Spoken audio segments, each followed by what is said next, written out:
دەستخۆشی لە تەواوی ئەستافانەی ئێرە دەکەم، تەواوی ئەو چاردێوەرانە، تەواوی ئەو کەسانەی کە بەشدار بوون لە بەرکردنی سوورەتی کەهف. ئەمە وەکو ئافرەتان وەکو پیاوان کە بەشداریمان کردووە لەگەڵ ئەوەی کە تەواوی گرانی ئەرکەکانمان لە ڕۆژانە و بەخێوکردنی مناڵەکانمان و ئەو کارانەی کە لە ڕۆژانە هەمانە، بەڵام لەبەر پیرۆزی سوورەتی کەهف و لەبەر گەورەی سوورەتەکە بڕیارماندا کە بەشداری بکەین و خۆم و هاوسەرەکەم هەردووکمان پێکەوە شەو ناومان نووسی و شەو بڕیارماندا کە پێکەوە بین و پێکەوەش تاقیکردنەوەکە بکەین. 15 ڕۆژ پێش ئێستا لە پرۆژێک بەشداریم کرد لە بەرکردنی سوورەتی کەهف. ئەلحەمدولیلا نیمرەی 98م بەدەستێنە لە سوورەتی کەهف و شەو کە بڕیارمدا بهم ئیشاڵڵا ئەو جارش سەد دەینم و گەشتی عەمرە خۆم و هاوسەرەکەم دەیبینەوە و دەچین پێکەوە ئیشاڵڵا.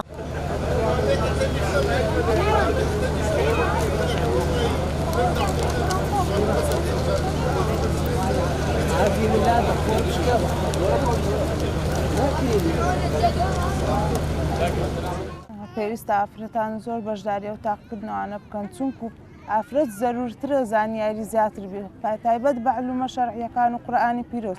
ئەگەر ئافرەتێک شارەزابی لە علومەکان ئەوە خانەوادەیەک شارەزادەی، بەس کە پیاو هەتا حەدێکی بەس لە بۆ خۆیتی و نابێ ئافرەتیش ڕێگری لە ئیش و کاری ماڵەوە منداڵوانە لەو پرۆژانەی سارد کاتەوە. لەبەرەوەی ئەگەرە تو برێ ئافرەت هەر خەریکی بار و منداڵی بی دەبی پرۆژەکان بەلانە یان هیچ شتێکی نەکاتنەوە بە ئیش بکە ئیش هەر تەواو نابیتنەوە شتانەوەجە پێویستە بەشداری بکەن و کە دەی لێرە و خەڵکەی دەبینەوە بەشدارە حەز دەکەی پرۆژەیە و هەزیاتر بەشداری بکەی و زانیاری زیاتر بی و مەرجیش نییە برێ دەبی ئللا هەر هەمووی سەتی بینمیانەها بە نیەتی سەتی دێوی و دەخینی بەس مەرج نییە، عنی دەتوانی ئافرەتی لەلایە چیتکە کەمتر خەمی نەکەی لە بەرخاتری پرۆژەکەی و بەشداری پرۆژەکەش بکەیت. ئەو چالاکیانەوە دەکەن ئینسان دانە بڕێ لە قورئانی. ئەگەرە تو پێ دەبیری مەشغوڵی ناتوانانی بەسکە پرۆژەکەوە حالە دەبی بە ناچاری دەخینەوە و زەرورە و پێویستە زۆر خۆشە. سوورەتی کەهفیش سوورەتێکی هەفتانەیە وەکو فەرمودەی پێغەمبەر صلی الله علیه وسلم نێوان دوو هەینیەکەی پڕنور دەکات و ئەگەر هەتا حەدێکی التیزامت هەبێ هەموو هەفتانە خوێندبێت ئەوە زۆر ئاسانە و پرسیارەکانیش دەستخۆشیان لێ دەکەم.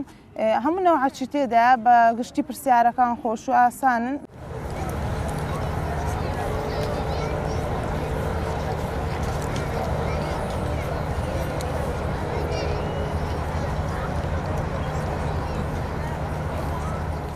زۆر حەزم لێ بوو بەشداری بکەم، ئەمش دوو منداڵم هەیە، هەردووکمش لەگە خۆم هینایە، قەلک کچکەیەوەش هەردووکیان پێکەوە کچکەنە، بەس الحەمدلله وەختەکانم دادەنە لە خۆم وەختی بخەون ئەوانە بن لە خۆم دەمخین، یعنی مراجعەم دەکرد ئەو ینی دەمخی لە خۆم لەبەر دەکرد ئەو تەفسیرەکەی حەزم لێ بوو زۆر یعنی بەشداری بکەم لەو ڕۆژەی.